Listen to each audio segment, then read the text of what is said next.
Bismo bayangkan, saya yang tahunya cuma desa, saya cuma tahu bagaimana prospek anggaran, saya hanya tahu bagaimana strategi di luar itu seperti apa kita biar supaya bisa menyatu dengan masyarakat, sosial kita seperti apa. Tiba-tiba saya selesai.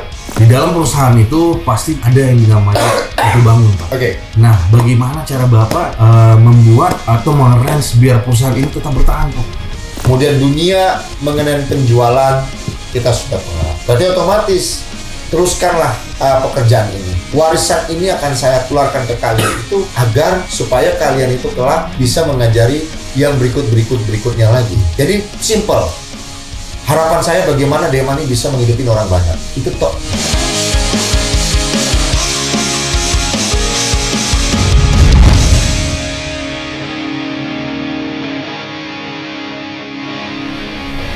Assalamualaikum warahmatullahi wabarakatuh. Terima kasih ketemu kembali dengan kami di Sahabat DMA, ngopi bareng bersama teman-teman yang ada di DMA. Sahabat-sahabat DMA, terima kasih masih terus ingin melihat kegiatan-kegiatan PT Bimanggala Abadi, baik itu podcast, kemudian kegiatan pekerjaan, dan memberikan edukasi yang sangat luar biasa. Dan hari ini kami ingin juga memberikan beberapa cerita yang mana mungkin teman-teman semakin akan tahu tentang kondisi sahabat-sahabat DMA baik yang dulu sampai dengan sekarang. Terima kasih. Hari ini saya ditemani oleh Bismo. Apa kabar? Sehat, alhamdulillah. Kemudian ada Pak Ramadan. Apa kabar, Pak? Alhamdulillah, Pak. Oke, dan mungkin ada Arif. Nah, ini jarang masuk di dapur, ya kan? Akhirnya masuk satu brand, ya. Dan ini ada Faisal alias Gembok. Oke, teman-teman DMA semuanya, saya ingin bertanya kepada kalian semua, sepakat nggak sih kalau menurut Pak Ramadan, kondisi yang saat ini kan permasalahan selalu aja dengan orientasinya adalah multimedia. Tapi terkadang multimedia sendiri itu juga nggak beriringan dengan mengenai penjualan, kemudian mengenai pencapaian yang bisa menjadi titik temu di mana hasil multimedia dengan hasil penjualan itu terkadang nggak nyambung gitu loh. Nah itu apakah bisa nggak sih menurut Bapak berharap di multimedia sendiri dalam perusahaan? Ya, kalau multimedia itu kan di setiap perusahaan itu pasti ada. Apalagi di beberapa perusahaan besar itu pasti untuk multimedia itu benar-benar berperan penting di situ, Pak. Berperan penting. Ya. Jadi ya kalau menurut saya sosial media itu harus emang benar-benar harus ada. Gitu. Harus ada dan benar-benar harus kita matangin gitu. Jadi multimedia itu memang tetap harus ada. Harus ada. Tapi terkadang gini loh, di antara pembuatan multimedia terkadang membuat suatu dampak dari karya tersebut itu kadang-kadang kan gini, penontonnya berapa, kemudian berapa pengunjungnya, kemudian yang ingin tahu tentang perusahaan kita ini juga terkadang silih berganti, terkadang naik, terkadang turun. Nah, otomatis Pak Ramadan merasakan nggak dengan adanya multimedia ini kerasa juga dengan penjualan yang sekarang? Ya kalau saya pribadi dan perusahaan ini sampai saat ini ya merasakan, Pak, karena multimedia itu ya orang yang sebelumnya nggak tahu tentang kita itu akan mengetahui, Pak. Jadi kegiatan kita, pekerjaan, proyek kita itu kan ada semua di situ. Kalau kita tanya sama orang multimedianya sendiri gimana? Ada kerepotan di dalam segi apa kira-kira Ari kemudian Faisal dalam mengerange kemauan perusahaan? Jadi terkadang kan apa yang diburu oleh operasional baik itu pengembangan maupun project manager itu kan dituangkan semua dilaporkan di dalam dunia multimedia. Apa kesulitannya Arik terkadang untuk memberikan judul, kemudian headline-nya apa, kemudian hashtag-nya apa yang membuat Arik itu menjadi kesulitan? Kalau dari saya sendiri mungkin kesulitannya terkadang mungkin dari bahan, kadang bahannya kurang. Itu sih Pak yang paling kendala paling dominannya dari bahan biasanya. Tapi kalau untuk contoh gini, ada bahan terkadang sudah sudah kurang, kemudian alatnya kurang nggak atau prasarana penunjang dari yang ingin dilakukan tersebut? Untuk alat sih udah cukup ya Pak ya. Oh, untuk Ya, alat udah cukup. lumayan cukup. Mm-mm. Untuk kegiatan kita ini dibuat di lapangan, Oke. mau di mana aja lah, udah cukup. Udah cukup ya. Jadi ya. otomatis gini, apapun yang menjadi satu alasan itu adalah bahan terutama. Iya. Jadi memang bahan itu adalah sebagai laporan. Laporan itu kan kita publish. Betul. Laporan itu kita publish, kita harapkan konsumen kita bisa repeat order dan orang bisa mau melihat. Kemudian partner-partner kita karya-karya melihat kegiatan kita itu adalah aktif dan masif. Kan begitu ya kan? Dan tetapi itu pun juga nggak mungkin hanya cuma bikinan media saja. Tetapi kan mesti harus juga tetap yang namanya kenyataan dengan pengiriman yang sesungguhnya Pak Ramadan. Begitu ya? Betul, Pak. Nah, jadi kalau misalnya gini di dapurnya sendiri ya, kekurangannya tadi itu adalah mengenai bahan. Ada lagi nggak sih? Apa sih pencapaian yang bisa kendala yang kalian dapatkan? Contohnya ya seperti kayak mungkin kalau yang Bapak sering lihat ya, mungkin apakah ada di color grading-nya kah, atau dia ada di voice-nya atau pengambilan gambarnya, kan apa yang terkadang bisa menjadi kendala di kameramen sendiri? Ya, terkadang kalau misal di lapangan kita ambil bahan, terus ada suara yang jadinya bocor gitu ya. Noise gitu. Iya, jadi kendala-kendala teknis. Jadi kendala-kendala teknis ya. Tapi itu sejauh ini berapa persen kalian berdua tuh bisa mengatasinya? Kalau sejauh ini sih Pak, kalau misalkan ternyata ada noise, kita pasti selalu pakai efek buat ngilangin noise kan. Oke. Cuman gak bisa semuanya. Oke. Gak bisa semuanya itu bakalan dihilangin gitu 100%. Oke. Ya salah satunya dengan caranya kita hilangin aja suaranya, misalkan suara ekskavatornya atau apanya gitu kita ganti atau suara breakernya, atau well loadernya, dump tracknya itu bisa dihilangin. Hilangin aja semuanya. Jadi tinggal bagaimana isi soundtracknya saja yang bisa terinikan. Tapi gini loh, para Ramadan sering nggak sih terkadang mereka ini dikasih asupan untuk pada saat kita mau kunjungan ya, kita ada kunjungan pamannya ke daerah Jawa, kemudian ke daerah NTT, NTB, kemudian lagi sampai ke Lombok, itu biasanya apa yang dibikin step by step itu supaya bisa matching seperti kayak yang Ari katakan tadi, bahan itu terkadang kurang, ya kan? Kemudian ambilannya nggak mungkin bisa terlalu lama, kemudian izin wilayahnya juga otomatis diambil harus izin. Contoh drone sendiriannya itu mestinya kan harus di lock ya, dan itu mesti di unlock gitu ya, dan nggak segampang, harus punya sertifikasi. Nah itu biasanya langkahnya apa yang biasa mereka lakukan para Ramadan? Jadi kalau dari tim multimedia sendiri itu, jadi kalau misalnya kita ada kegiatan atau benar-benar ada pengunjungan atau pengecekan lokasi, pasti kita akan ada briefing dulu Pak. Jadi persiapan benar-benar kita matengin apa aja yang kita butuh, dan sampai di lokasi kita itu akan melakukan apa aja gitu. Jadi tugasnya itu udah ada masing-masing Pak. Jadi sampai penganggarannya pun dianggarkan. Sampai penganggaran. Waktunya berapa lama, kemudian tim yang ikut siapa aja, dan kemudian apa sarana dan prasarana yang akan didapat. Sehingga bahan itu pasti dari angle ke angle kenyataan sesuai dengan apa yang di lapangan. Dan sehingga otomatis pun jualannya jadi lebih tertata ya. Jadi tidak hanya di situ ada batu, ambil aja di situ. Di situ aluran jalannya diambil aja seperti itu gitu ya. Jadi tapi tidak seperti itu ya. Seperti itu. Nah, kayak Pak Bismo sendiri, apa kendala komunikasi yang terjadi? Terkadang suka ini loh ya, di lapangan apa yang sudah direncanakan. Anda kan sebagai seorang PM tuh apa yang bisa terjadi biasanya di lapangan itu?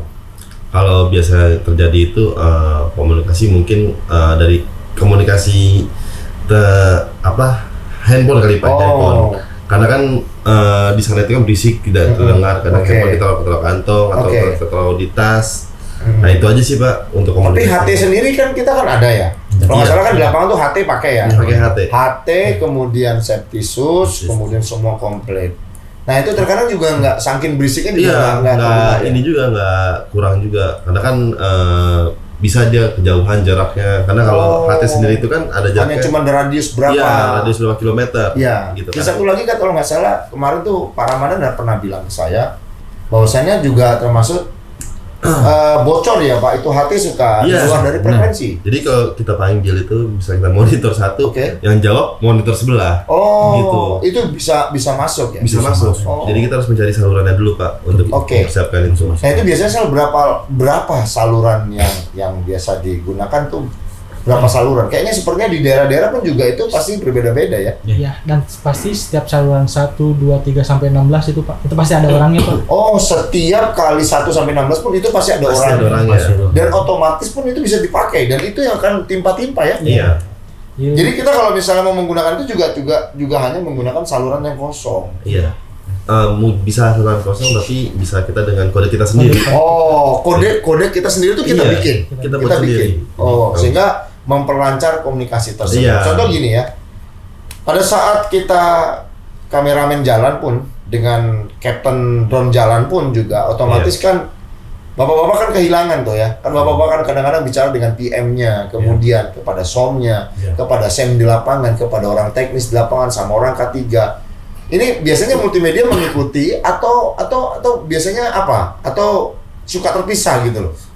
Jadi gini, kalau yang seperti itu kadang kita ada pembagian tugas Pak. Oh, oke. Pembagian tugas karena Kan otomatis kan kalau Pak Ramadan kan nggak mungkin ninggalin PM kan, Benar. karena kan Bapak kan sampai ke sana logistik pasti otomatis menemani Bapak untuk di mana tempat lokasi pembuangannya, di mana letak penempatannya. Nah ini multimedia tetap selalu beriringan atau gimana? multimedia itu kan ada dua titik Oke. atau dua orang yang megang itu. Oke. Itu kita bagi Pak. Jadi satu yang benar-benar mengambil dokumentasi buat kita Oke. sama dari pihak rekanan, yang satunya tugas dalam mengambil titik-titik proyek yang akan berjalan nanti. Jadi tetap ya terskema ya. Iya. Jadi nanti pun intinya walaupun HT itu penunjang, kalau memang dia harus ke kanan pun dia tetap Iya, harus bisa betul. terinikan kan ya. Iya. Diambil jadi satu arah. Dari satu arah. Dan gini loh, biasanya kalau hujan itu apa kendala yang biasa yang dihadapi oleh multimedia? Kita lebih ke alat sih Pak, Lebih, menjaga iya. alat. Menjaga alat Iya, ya. Pak. Jadi biar tetap terawat alat itu dan tidak akan dipaksain. Iya. Paling Iya. itu stay ya Pak ya. Stay. Jadi Iya. kalau misalnya SPJ-nya harusnya 2 hari karena hujan, itu paling ditambahkan itu biar Iya. supaya tetap dapat, kan nggak mungkin pulang kan jaraknya kan Iya. jauh sekali Iya. gitu loh. Nah oke. Jadi gini teman-teman DMA, saya ada pertanyaan-pertanyaan saya ini hari ini yang mana memang ini adalah pekerjaan kita sehari-hari. Dan saya hanya intinya tadi bertanya ke Pak Ramadan, apakah multimedia itu menjadi satu market yang tertentu sehingga market itu dituangkan dan dilaporkan di dalam IG, kemudian di dalam TikTok, kemudian dari YouTube gitu loh, atau share link yang lain, itu membuat ada efeknya nggak sih? Atau kutil efeknya ada nggak sih terhadap penjualan DMA sendiri? Itu yang yang ingin saya tanyakan kepada Pak Bismo, Pak Ramadan, kemudian Arik dan Isal, karena selalu kan di mana ada direktur operasional, PM bergerak, kemudian pengembangan barang ini pasti kan dibarengi dengan multimedianya DMA gitu loh. Nah, supaya kita ini berpikir gini, ada gini loh. Orang mengatakan multimedia itu mahal. Sangat mahal. Ya, itu biaya market yang sangat luar biasa. Dulu flyer ya. Kita kan zamannya dulu nyebarin flyer, Iya. kemudian masih Friendster dulu, makanya belum ada Facebook, kemudian belum ada Twitter. Itu kan masih pakai kayak begitu. Jadi zaman dulu itu dunia digital untuk kita bermarketing itu selalu pakai namanya media-media cetak gitu loh. Jadi mau bikin lowongan atau mungkin mau jual apa. Kalau sekarang kan kamu bikin status aja jadi tuh barang. Orang semua yang ada di nomor telepon kamu tuh bisa lihat status kamu seperti apa. Nah, yang Bapak ingin tanyakan adalah berimbang tidak dengan kos pengeluaran multimedia dengan pendapatan marketnya sendiri. Jadi itu yang pengen Bapak tanyakan. Jadi sehingga teman-teman di luar sana ya gunakanlah multimedia sebaik-baiknya, betul dong ya. Dan satu, tidak boleh menjiplak, kemudian tidak memiliki konten kreator, kan begitu. Dan juga tidak boleh hanya gimana ya, sesuatu hal yang punya orang itu nggak boleh diadop. Betul. Dan itu pantang sekali loh sebenarnya. Di dalam multimedia tuh ada izin tersendiri. IG saja itu membuat data kita rahasia. Dan orang mengambil bahan kita, otomatis kan kita harus pamit ya ke orang. Dan otomatis kan DMA tidak boleh seperti itu. Ya. Jadi memang orisinil itu mahal. Mahal Pak. Dan sangat mahal. Jadi mahal orisinil, kemudian bagaimana kita mengkontenkannya, bagaimana kita menatanya, dan bagaimana cara kita untuk melakukannya. Nah, mungkin di multimedia pada hari ini saya senang, terima kasih ketemu Arik, dan saya sangat appreciate apa yang Arik bikin, Isal bikin, kemudian Pak Ramadan memimpin operasional dari Palu IKN sampai Jakarta. Ini saya sangat appreciate, dan termasuk Bismo bisa mengatur. Dan mungkin kalau nggak salah saya ada suruh Bismo kemarin tuh, mau kalau bisa kamu harus belajar lagi, studi lagi untuk mengembangkan manajemen manajemen office, kemudian bagaimana sumber daya manusia. Betul. Seperti itu kan. Nah, banyak yang bisa dibantu untuk Pak Ramadan bikin pengembangan sama Ferry gitu. Nah, jadi ya saya rasa ya dengan harinya ini kita bisa bersama-sama lagi. Ini agak sedikit klop gitu. Seperti itu. Apa yang mesti harus kita lakukan ya? Itulah yang mesti harus kita jalan. Tetap kita solid, itu udah pasti ya. Kemudian profesional, kan begitu ya. Positif kita berpikir dan harus nyata. Jadi semua itu mesti harus betul-betul dipadukan dengan saat ini. Jadi apa yang kita gunakan uniform sekarang ini adalah uniform yang tidak tidak kesempitan, jadi agak longgar. Nah, bagaimana caranya kita untuk supaya jangan ketat lagi, ya longgarkan. Kita harus kuat ikat pinggang, itu terutama ikat pinggang seperti apa? Ya kita mesti harus saling berkomunikasi. Mungkin apa yang mesti harus kalian tanyakan ke saya? Jadi gini Pak, jadi selama ini kan mungkin dari tim kita sendiri, itu mungkin sudah diberikan kisi-kisi, atau sudah diberikan penjelasan dikit dari Bapak. Cuman dari sahabat DMA yang di luar sana mungkin pengen tahu sejarah dari PT Dwi Manggala Abadi ini dari awal sampai saat ini, Pak. Oh gitu ya? Iya. Jadi gini, kalian nge-prep kan? Nge-prep aja sih, nggak ada masalah. Kita kan ngobrol santai dan kita untuk saling kita mendengar. Nanti mesti kita bisa atur gini. Jadi gini, sejarah DMA itu sebenarnya nggak sulit. Ya. Saya membangun DMA ini awalnya cita-cita itu tahun 2008. 2008 itu saya pertama kali punya rezeki, itu saya ngantor di Jalan Panjang. Jadi di era Asia Road, Kebayoran Lama. Saya tuh punya rezeki pada saat posisi itu nggak besar di tahun 2008 itu. 2008 itu saya punya uang cuma sekitar 10-15 juta. Saya sewalah ruko kecil kayak counter saja 2008, dan saya punya media, dan saya harus taruh itu media yang habis dicetak untuk di tempat agar, karena rumah saya nggak mampu untuk nampung itu tadi. Jadi otomatis saya nyewa tempat. Nah akhirnya saya bikin media itu tidak ada penerbit. Jadi saya bikin media namanya MBK Pos, kemudian saya nyewa, di bawahnya itu ada parkiran untuk 1 motor, di atasnya itu adalah tempat saya ngantor. Jadi saya bawain, dulu saya punya komputer tabung sama laptop HP tapi paling lama, tebal segini.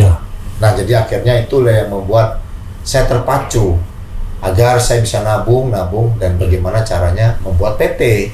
Nah di akhir cerita itu 2007-2008 dulu tuh saya tuh keluar kota tuh hanya cuma untuk, saya punya dulu percetakan itu yang kerjasama dengan kementerian.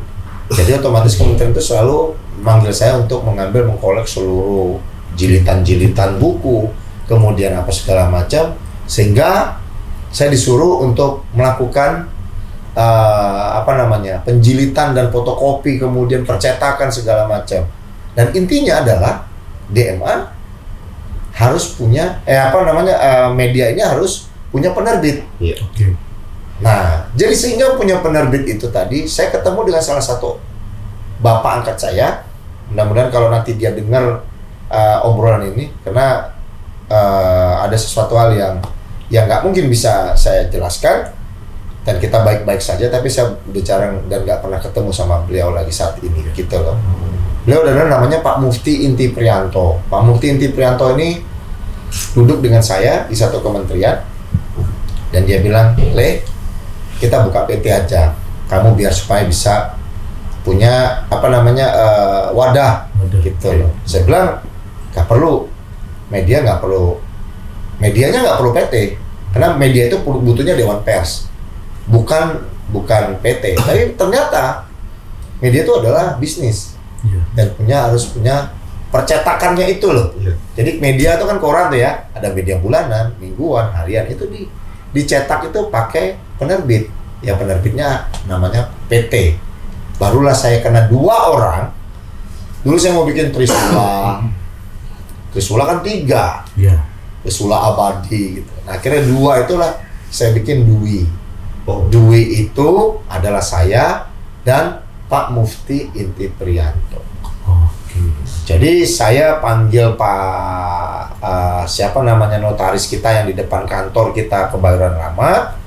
Akhirnya saya bayar, saya urus semua KTP, domisili dan semua segala macam, dan akhirnya muncul dan terbitlah tahun 2010 tanggal 25 Maret tahun 2010 ya. 25 Maret timbul yang namanya PT Dwi Manggala Abadi.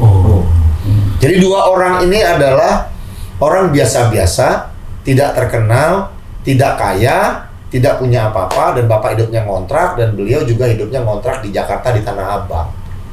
Tapi beliau PNS, saya swasta. Kan begitu. Dan makanya akhirnya keluarlah yang namanya PT Dwi Manggala Abadi. Dwi Manggala itu kuat.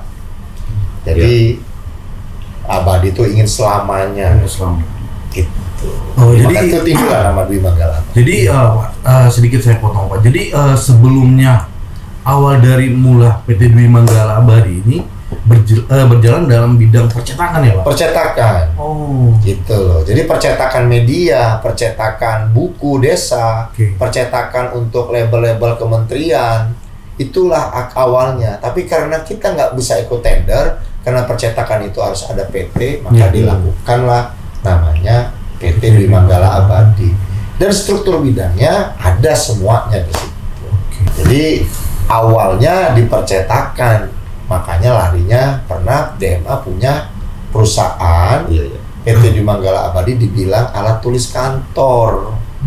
Nah, jadi alat tulis kantor itu kita punya gudang, udah mulai besar nih. Kemendikbud, kemudian perusahaan-perusahaan, kementerian itu ngambil alat tulis kantornya di PT Dwi Manggala Abadi. Nah itu dari tahun 2010, 2011, karena 2008, 2009-nya termasuk ilegal jadinya. Karena belum ada percetakan, hanya surat pengukuhan saja. Jadi surat perkumpulan di notaris yang punya pajak, ya kan dia kan non pajak gitu ya. Jadi masuk dan dia harus punya PT penerbit. Awalnya MBK Pos saja, di atas akte notaris dan domisili, kemudian ada akte pajaknya segala macam, dan itu harus lapor bayar pajak. Tapi nggak boleh kamu komersil, paham ya? Komersil itu kan menjual, mencetak, menggandakan, membanyak gitu ya. Harus ada namanya PT yang menyalurkan. Nah, maka dibuatlah PT Dwi Manggala Abadi. Jadi 2 poin itu dapat ya? Dapat. 2 orang, seorang Mufti Inti Priyanto dan Franky Maholete bersepakat bersama-sama bahagia. Mudah-mudahan Pak E bisa melihat apa yang saya podcastkan ini, dia tanya sama teman-teman. Dan DMA tidak pernah berubah, dan itulah jalan. Berarti kalau PT Dwi Manggala Abadi sendiri ini Pak, bergeraknya itu awal percetakan. Dan selain itu, apakah masih ada lagi Pak di bidang-bidang lain sebelum terjadi sampai saat ini nih, kita jadi trading, menjual batu? Apa aja sih bidang yang dijalani oleh PT Dwi Manggala Abadi sehingga berkembang dan bertahan sampai sekarang? Saat ini. Jadi gini perusahaan kita ini bukan palu gada. Mungkin Bismo pernah merasakan sesuatu gini. Bismo dari SMA menata, pernah magang, ya. Ini saya anggap ilustrasi. Pertanyaan Bismo sangat luar biasa. Saya senang Bismo bertanya, kenapa? Ada lagi nggak bidangnya? Dan saya tidak mau DMA itu yang dipimpin oleh Pak Ramadan sebagai direktur operasional, Ibu Penny sebagai direktur pengembangan, kita nih punya palu gada, apa mau gua ada, Iya. paham ya? Padahal kita tuh selalu saya ulangin, kita ini adalah bisnis turunan. Ya, turunan atau keturunan itu sama sebenarnya. Keturunan itu gini, Bapak bisnis kan sama ngasih ke Bismo warisan. Iya. Tolong dijalanin pabrik roti gitu ya. Ya roti aja. Tapi turunan roti itu apa? Ya kan berarti ada minuman, ada teh kotak, ada kue-kue, kan begitu ya? Betul. Nah, jadi waktu pada saat di 2009 itu yang paling besar saya mendapatkan orderan tetapi nggak punya PT. Makanya akhirnya 2010 saya bikin PT Dwi Manggala Abadi dan puncak-puncaknya itu di 2011. Yaitu apa? Adanya Maritim Tour and Travel. Nah, jadi DMA itu sebagai sporting, pemilik namanya travel. Kenapa? Seluruh kementerian atau seluruh wilayah-wilayah teman-teman konsultan dan lain-lain mau berangkat dinas keluar kota, itu mesti harus ada tiketing yang bekerja sama. Iya. Dulu contohnya Amartur, yang tour Iya. ini gitu ya. Nah, saya bikin namanya Maritim Tour and Travel. Oh, oke. Nah, sehingga Maritim Tour and Travel ini sebar ke pasaran kementerian atau pemerintah dan pasar umum, Pak Bismo. Jadi makanya dapatlah tuh, saya orderan tiket bisa sebulan sampai 200 tiket, 400 tiket. Emang sih diutangi, tapi tetap dibayar. Sama kayak kita sekarang lah diutangi. Kita kerjasama dengan BUMN. Jadi memang arah plat merahnya itu memang kental sekali. Oh. Jadi arah plat merah itu kental sekali karena jiwa Bapak tuh masih ada di posisi di plat merahnya itu tadi. Jadi makanya banyak yang kita tahu gitu loh. Sehingga pembicaraannya terbuka. Bahwasanya Bapak swasta murni, tapi banyak teman-teman yang menggunakan jasa kita itu dengan satu polarisasi yang benar. Di sejarah PT Dwi Manggala Abadi ada 2 poin entry yang Bismo sampaikan. Kita pernah di Maritim Tour and Travel, kita pernah di ATK, kemudian di percetakan. Nah, itu kan turunan kan ya. Nah, Iya, benar. sehingga perusahaan ini bukan palu gada Pak Ramadan, Faisal. Jadi memang perjalanan itu fasenya belum keren-keren batu Pak, infrastruktur belum. Karena presidennya masih saat itu Pak SBY. SBY. ya. Jadi Pak SBY itu adalah untuk biasa mengembangkan itu wilayah-wilayah terluar. Itu Pak SBY paling jagonya di posisi itu. Jadi Pak SBY selalu, oke, wilayah-wilayah keluar itu harus dijalankan. Nah, disitulah kita ikut andil gitu. Berarti percetakan, tour and Tour travel, and travel. hingga saat ini trading batu ya Pak? Menjual batu ya? Ya, nah, Menjual batu. lari ke jual batu tuh singkatnya begini, Mo. 2014 saya selesai. 2015 itu saya mulai diajarkan oleh PT Waskita Karya. Oh, iya. Nah, ini kita mulai merambah ke kenapa kita trading. Bismo bayangkan, saya yang tahunya cuma desa, saya cuma tahu bagaimana prospek anggaran, saya hanya tahu bagaimana strategi di luar itu seperti apa kita biar supaya bisa menyatu dengan masyarakat, sosial kita seperti apa. Tiba-tiba saya selesai, kemudian saya tidak membantu kementerian lagi, dan saya kan harus kembali ke perusahaan ini, PT Dwi Manggala Abadi. Dulu logonya belum kayak begini, kan tahu ya? Iya. Ya nanti kan akan Maret ini mau launching menuju 14 tahun, karena reborn kan sekarang. Betul. Kita mau reborn, jadi nanti akan kita umumkan kepada bank, kemudian kita umumkan kepada pajak, kita umumkan kepada yang lain-lainnya. Nah, jadi saya tuh diajarkan oleh salah satu sahabat saya di Waskita Karya, dan mudah-mudahan beliau masih sehat dan kuat sekarang. Dan saya ngerti bagaimana memposisikan agregat A, agregat B, kemudian speed 1, 2, 2, 3, 38, 57 itu dari beliau. Jadi pencampuran beton ini bagaimana, agregat A seperti apa, bagaimana bikin base layernya, bagaimana untuk dia pengerasannya, terus bagaimana untuk bikin betonnya. Itu saya belajar dari salah satu pegawai terbaiknya PT Waskita Karya. Jadi saya tuh pertama kali pengalaman itu adalah Solo Kertasono Ngawi. Soccer ya Pak? Soccer. Ya? Jadi DMA itu pertama kali ikut program itu soccer, baru sehingga larilah ke Utama Karya. Oke. Nah, Utama Karya itu Palimanan. Tahu kan tol Palimanan? Pandaan arah Surabaya itu Pandaan. Ini Palimanan di arah Jawa Barat. Nah, itu saya dengan HK Aston, saya ngirim split, kemudian ngirim screening, kemudian saya ngirim 2312 untuk bikin aspal. Karena HK Aston itu adalah sahabat kita, itu yang membuat beton dan aspal yang sangat luar biasa. Dan ada juga pertanyaan dari teman-teman juga Pak, sama mungkin dari sahabat-sahabat DEMA yang di luar sana pengen tahu juga Pak. Di dalam perusahaan itu pasti ada yang dinamanya Jatuh Bangun Pak. Oke. Nah, bagaimana cara Bapak membuat atau mengarrange biar perusahaan ini tetap bertahan Pak? Oke, ini pertanyaan yang sangat sulit kadang saya jawab. Ya. Semua seorang pemimpin atau owner itu pasti punya istilah yang berbeda-beda. Dan dia pasti punya trik yang berbeda-beda juga. Saya dari dulu tuh jarang sekali bekerja sama dengan perusahaan lain, Pak. Atau dengan individual lain. Oke. Saya membangun ini dengan modal saya sendiri. Dengan keyakinan saya sendiri. Kemudian dengan cara saya melakukan dengan adanya keterbukaan. Oke. Kalian ini adalah generasi yang keempat selama 14 tahun DMA mau berjalan ini. Oke. Nah, jadi mempertahankan uang modal, saya tuh memang agak sedikit unik orangnya. Kadang berani, kadang enggak. Kadang-kadang males, juga kadang-kadang saya juga akhirnya berpikir sendiri. Oke, berpikir sendiri itu apa? Itu ternyata nggak bagus. Kita tuh butuh yang namanya supporting partner. Oke, supporting partner itu untuk bertahan itu apa? Contoh kayak Pak Bismo sama Pak Ramadan bekerja sama dengan saya, umpamanya kita saling case to case-nya itu adalah bagaimana cara kita supaya kita bisa berjalan. Iya. Contohnya Pak Ramadan punya modal apa? Pak Franky punya PO apa? Terus kemudian Pak Bismo punya market apa? Punya ini apa? Nah, itu kalau digabungi jadi satu dalam berbisnis, maka sama seperti kayak KSO karya-karya. Contoh KSO-nya Waskita Guntur, Nindya Karya dengan Waskita, proyek-proyek yang lain, itu kan KSO. Nah, tapi sementara DMA itu tidak pernah KSO, Pak Ramadan.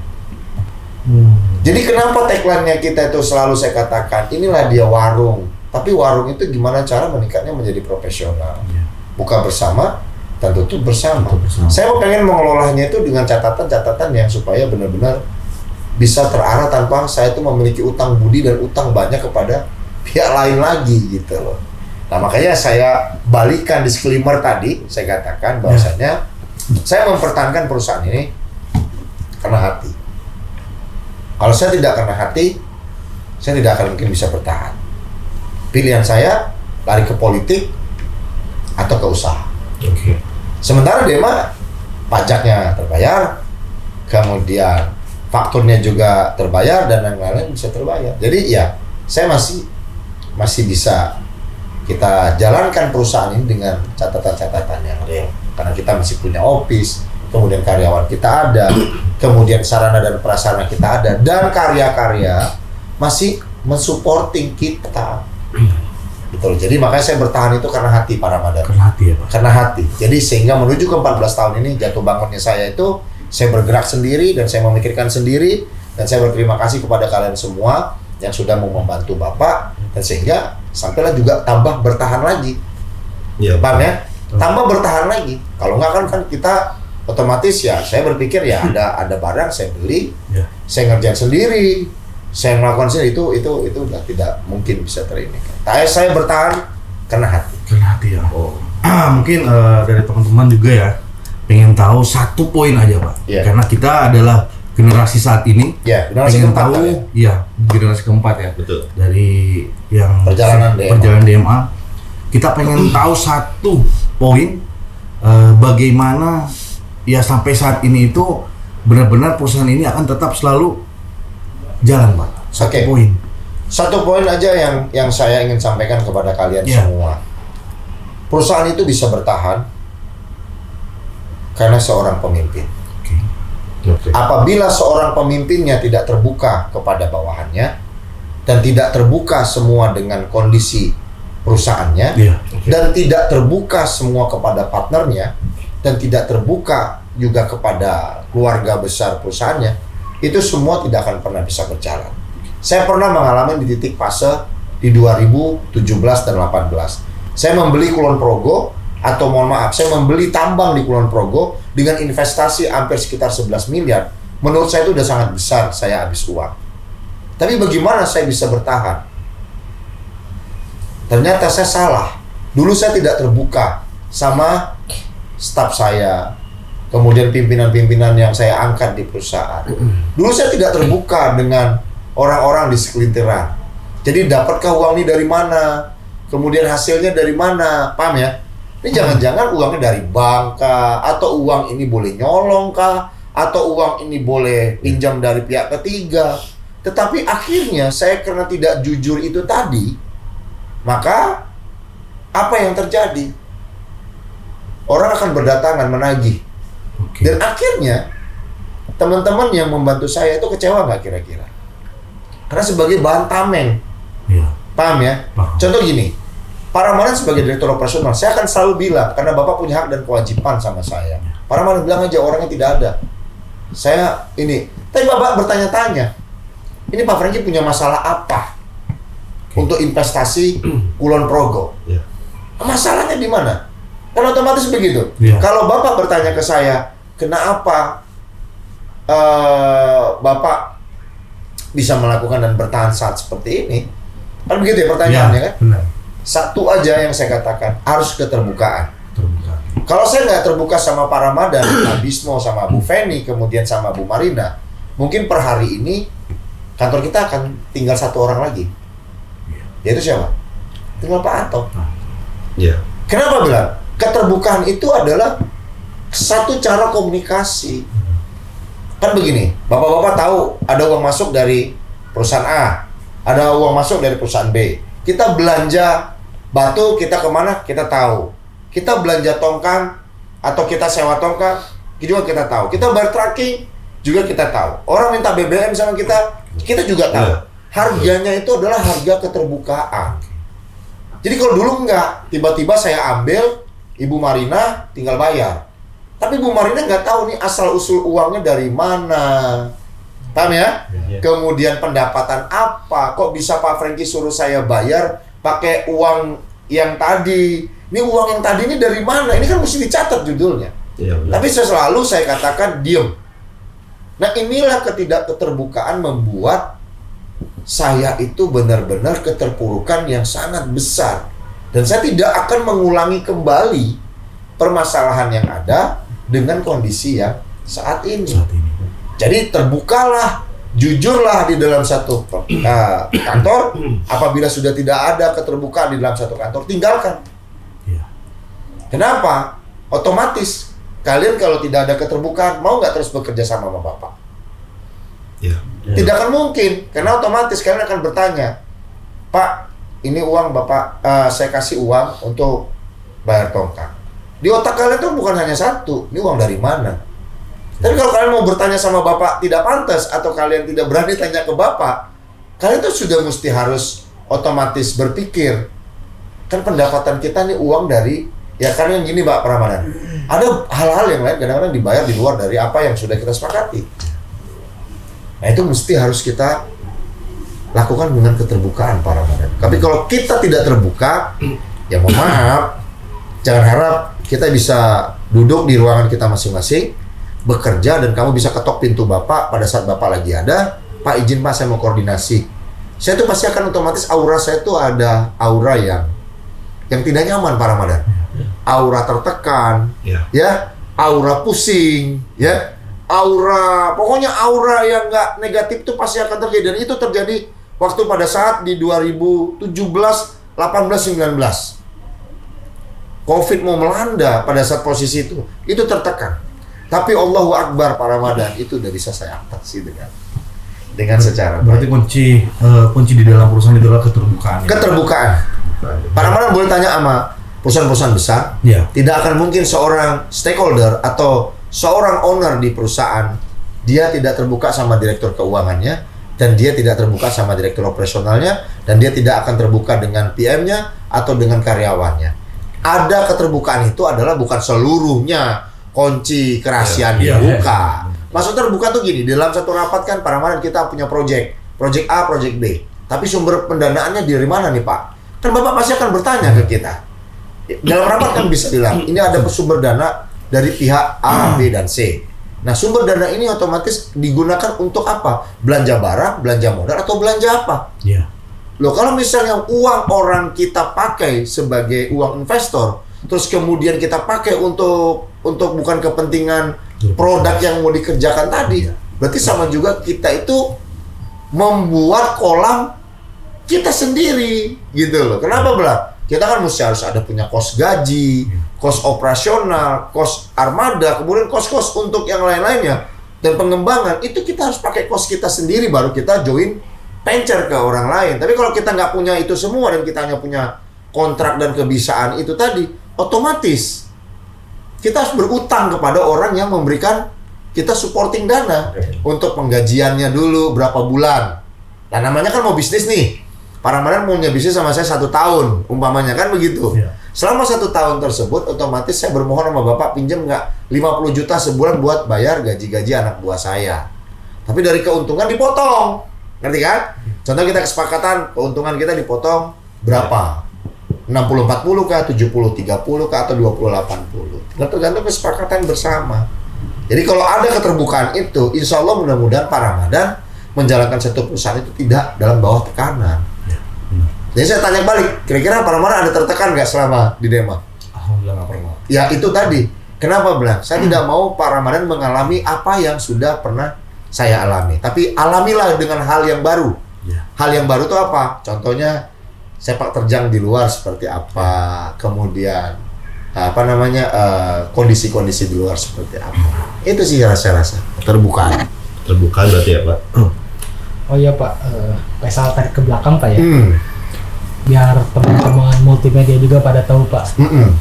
Awal mula dari adanya multimedia di PT DMA itu dari kapan Pak? Dan bagaimana awalnya itu Pak? Oke. Jadi gini, soalnya agak lebih menarik lagi kamu ngomongnya ke Bapak. Bapak tuh dulu nggak cuma hanya punya kamera pocket namanya Canon. Warna silver, saya masih ingat, dan itu masih ada barang buktinya di lemari saya. Jadi dulu saya tuh, kamu bayangin saya, Bapak menggunakan kemeja, Bapak nggak bisa pakai uniform kayak kita sekarang. Ya, Bapak pakai kemeja tuh kalau nggak salah, dulu mereknya eksekutif. Iya. Itu rasanya kayaknya udah hebat sekali tuh Bapak punya. Bapak tuh punya sepatu itu mereknya itu kalau nggak salah dulu, kalau sepatu pantopel tuh Cibaduyut ya, kan ada ya Cibaduyut. Iya. Jadi sepatu pantopel, belum kenal sepatu kayak gini, Cibaduyut. Bapak pegang kamera pocket cuma satu sah, kameranya kecil, Bapak taruh dulu kan HP tuh ada HP, ada tempat kamera, gitu loh. Nah jadi, Bapak tuh nggak bisa ngedit Bapak nggak bisa ngedit, kemudian Bapak cuma bisa ambil aja. Terus Bapak bilang, akhirnya Bapak ketemu sama Mas Agung. Nah, di Mas Agung itu tahun 2009, Bapak ketemu dengan almarhum sahabat Bapak namanya Pak Syukur, dia udah meninggal, seorang editor. Dari situlah Bapak tahu bagaimana cara mengedit DMA, kemudian MBK Pos, kemudian yang lain-lain. Dan dari situ juga Bapak akhirnya tahu bagaimana meramu ini semua. Oh ternyata multimedia itu tidak semudah yang saya pikirkan. Jadi kamera pocket, ingat ya, kamera pocket, kemudian saya cuma punya laptop HP, kemudian komputer saya tuh tabung. Tabung tau kan, komputer tabung tuh yang belakangnya gede, depannya tuh masih pakai WS, bisa diketik begini WS, kemudian masih Word berapa sih itu loh. Jadi dari posisi di Jadi itu tahun ngeditnya pakai monitor tabung monitor tabung. Dan itu masih dulu waktu pas percetakannya pasti pakai film Pak, film plano Pak, film plano bisa digulung Pak. Jadi dulu banyak banget Pak, edisinya itu sampai kalau nggak salah dengan Mas Agung itu 86 edisi media MBK Pos itu. Jadi setelah pakai plano, dibawa pulang. Jadi di gudang itu banyak plano yang kayak film lah zaman dulu, Polaroid itu loh. Nah jadi dibersihkan baru dicetak kecek gitu seperti itu. Nah kamera pocket itu saja. Dan gambarnya itu mohon maaf ya, nggak sebening yang sekarang kita tahu gitu. Jadi tahun bertahun dia pasti seperti itu. Nah sorry, mulai ngetrennya itu tahun 2012 ke 13. 2012 awal. Iya, 2012, 2013 udah mulai ngetren. Ada CD piringan kan? Iya. Ya, masuk CD piringan. Betul. Ya, dulu kan masih pakai disket tuh. Ya. Iya. Nah, sekarang udah mulai masuk ya CD. Terus colornya itu sudah mulai ada ini, walaupun masih ya TV komputernya udah flat gitu ya, tapi ya kalau kita bilang warnanya jauh dengan monitor yang sekarang gitu. Ya canggih makin hari makin ini. Apa yang mau ditanyakan lagi? Kalau dari saya, dari awal tadi kan dari Bapak bilang kan Bapak pakai Canon. Iya, Canon Pocket. ya kan? Terus kan upgrade-nya apa, penambahan? Oh iya, ada. Penambahan itu dari mulai ulang tahunnya DMA kelima. Bapak beli 7D, kemudian 7D itu pertama kali Bapak punya kamera paling mahal itu 7D, kemudian bukaannya tuh yang 50 kalau nggak salah, 50 apa 35 ya? 35. Nah, jadi untuk foto awalnya, terus video nggak begitu ini. Terus Bapak punya lagi Canon, Bapak beli dari Bapak pada saat itu posisi agak kegayaan sedikit ke Singapura ya.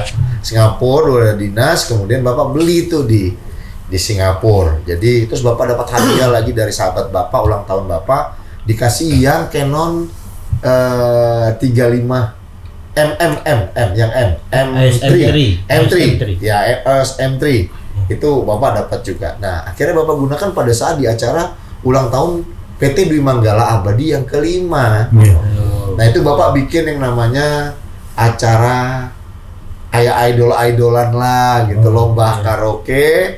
Bapak sebagai dewan jurinya, dulu ada Ibu Anindita, kemudian ada Pak Jeffrey, kakaknya saya, jadi jurinya.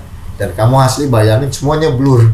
Hebatnya itu, kameranya canggih, tapi semuanya hasilnya blur. Kenapa itu?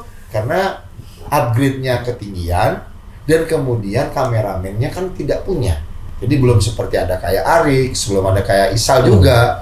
Jadi memang tidak ada ini. Ada nanti kita akan di menuju 14 tahunnya Dema. Kita akan bikin dokumentasinya ada. Jadi belum ada kameramen tetap. Jadi ke wartawan yang MBK Pos pun datang, dia cuma menggunakan kamera pocket. Jadi ada kalau namanya RLS apa? DSLR. DSLR. Itulah dia itu. Nah, hal-hal gitu dari pocket ke situ kan otomatis kan orang mesti belajar ISO. White balance-nya berapa, bukannya berapa, kemudian sampai ini berapa. Kan baru sekarang, baru 6 tahun ini dia tahu seperti itu. Jadi nggak ada orang yang megang satu. Oh, tidak ada. Pak? Tidak ada. Jadi berganti-gantian. Iya, Bapak di leher Bapak, kadang pas ini pas saya ngambil. Udah kamu pegang aja. Cepret. Padahal dia geser dikit aja, kan dia pasti akan otomatis noise pasti akan blur dia. Jadi Bapak moto-moto aja sendiri. Tapi Bapak nggak bisa nyetelnya, tahuan cuma hanya bisa ngeker. Kemudian nih, dan sebenarnya kan nggak perlu dikeker. Nah, sementara di depan layar itu ya itu kadang-kadang kebegokan. Tapi Bapak fair kok orangnya. Bapak setiap satu kesalahan itu Bapak pelajari, dan otomatis Bapak akan tidak mau kesalahan itu datang ke berikutnya lagi. Dan akhirnya Bapak taruh di lemari aja terus. Kamu bayangin kalau kamera diem lama tuh ternyata jamur. Nah, itu sempat juga terjadi. Itu loh. Jadi hal-hal seperti kayak begitu memang membuat Bapak tuh tambah terpacu gitu. Ternyata ya semenjak ada kalian tuh ya kamera ini semua sudah bisa terjaga. Gitu.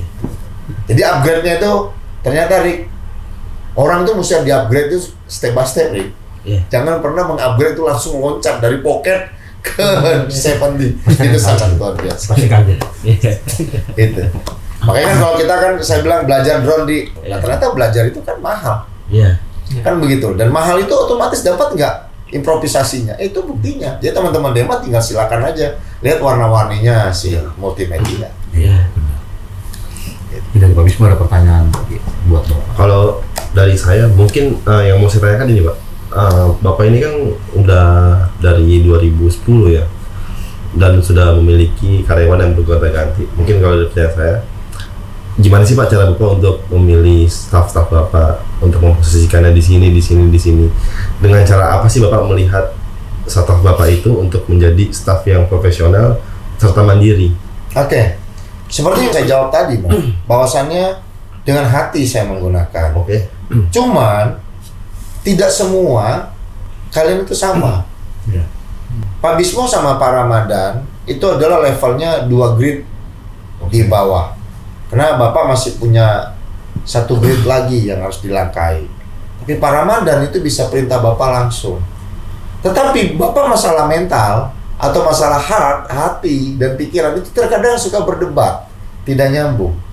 Nah, hal-hal seperti itulah yang mesti saya maintain sebenarnya di office selaku saya owner, selaku saya sebagai pimpinan. Karena saya pimpinan tidak mau merasa dipimpin gitu loh. Saya mau memimpin tetapi saya agar memimpin yang dipimpin itu benar-benar menerima gitu loh. Dan berarti kan otomatis egonya gini, oh mau kemauannya Pak Franky saja, itu belum tentu bisa dirasakan sama staff.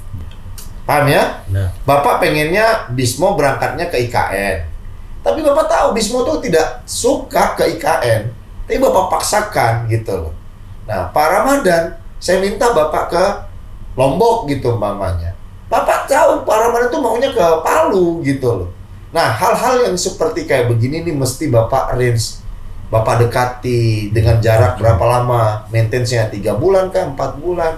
Saya baru tahu, kamu baru tahu Bapak baru tahu kamu. Terus bagaimana untuk kita bisa bertahan? Apakah Bapak bisa membeli jasa kamu? Tidak. Apakah dengan gaji yang besar saya berikan? Tidak. Apakah dengan tekanan marah-marah baru kamu takut kepada saya? Tidak. Yaitu apa? Adalah hati. Karena hatilah yang menjalankan sehingga kamu sampai ke office-nya PT Dwi Manggala Abadi. Jadi pada saat kamu melamar kepada PT Dwi Manggala Abadi, saya yakin ada pertanyaan. Kamu bekerja hanya untuk batu loncatan atau untuk kehidupan? Kalau kamu katakan itu untuk buat batu loncatan, saya nggak akan terima kamu. Berarti kamu nggak punya kehidupan. Tapi kalau kamu mencari pekerjaan untuk kehidupan, ada orang tua, kemudian ada calon istri, kemudian ada ipar, kemudian ada kakak, dan kita itu berpacu kan, bekerja sesungguhnya ikhlas, cerdas, kan gitu kan? Kerja ikhlas, kerja cerdas, dan kerja tangkas. Jangan memperhambat waktu. Ya kalau memang sudah selesai, kenapa kita nggak tidur-tiduran? Terus Bapak mesti marah-marah? Tidak. Kan saya maunya demokrasi. Dari awal sudah kita sebutkan tadi keterbukaan. Jadi saya bertahan untuk silih berganti, Pak Bismo. Pertama kali saya punya karyawan itu mencapai sampai 48 orang. Nggak banyak Pak Bismo, tapi setidaknya itu bagi saya bisa memberikan gaji dengan tepat waktu. Itu adalah kebahagiaan saya Pak Bismo. Jadi saya punya uang pribadi, membuka usaha, gaji dari mulai harga 3.200.000 Pak Bismo. Masih ada juga kalau nggak salah OB itu gajinya 1,2. Pak Bismo bayangkan itu di tahun 2008 2008 ya. Ya kan? Kantornya kecil, kamar mandinya cuma ada 1 Pak, hanya di bawah. Hanya 1 kamar mandi dan 3 kursi saja. Gaji 1,2, tapi namanya aturan pemerintah itu tidak diperbolehkan karena UMR pada saat posisi itu masih 3.800.000. Sekarang udah 49, 42, ada yang 5 jutaan. Itu UMR standar. Bayangkan. Nah, jadi saya katakan dulu kalau saya membayar gaji itu sama bayar listrik, bayar alat kan setiap tanggal 20. Saya datang cuma tanda tanganin cek saja, Pak. Dan saya tuh kebanyakan di luar kota. Nah, saya nggak apal sama karyawan saya. Jadi otomatis saya ajak bicara. Kenapa kok kamu mau bekerja di tempat kita? Karena gajinya nggak besar. Gitu loh. Kalau misalnya Dema ini tidak memiliki masa depan, cepat bisikan telinga saya. Kenapa otomatis? Kita ini bekerja untuk banting tulang, udah capek-capek, masa kita mau cari sakit? Betul dong? Kita mesti harus cari yang sehat. Sehat itu bawa pulang dengan rezeki dan oleh-oleh yang berkah untuk keluarga. Gitu Bismo. Jadi saya tetap main hati. Oh siap, tetap hati ya Pak. Hati. Kenapa? Hati itu pasti otomatis tidak akan berani saya menzolimi karyawan saya sendiri. Tapi kalau saya sudah mulai menzolimi karyawan saya sendiri, siap-siap azab itu. Dan mungkin saya nggak tahu kepada semua teman-teman DMA dan karyawan DMA yang pernah bekerja di PT Dwi Manggala Abadi, yang pernah berkenalan dengan saya dan pernah bekerja sama dengan saya, mohon maaf lahir dan batin apabila ada kesalahan yang saya sering membuat kalian menjadi kesal, kemudian sehingga kalian mengundurkan diri, atau kalian tertekan, atau seperti apa, atau saya tidak tepat membayar gajinya, saya minta maaf yang sebesar-besar. Seperti itu. Itulah kesederhanaan yang saya miliki. Oke. Jadi ini ada satu pertanyaan terakhir Pak. Siap. Dari kami, tapi saya boleh minum dulu Pak. Wah, kita minum dulu. Terima kasih.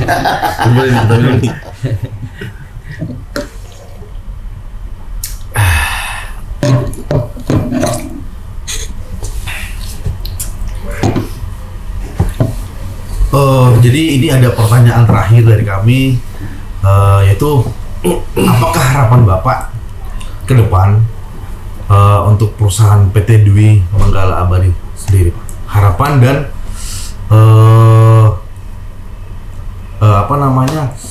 tujuannya gitu, Pak?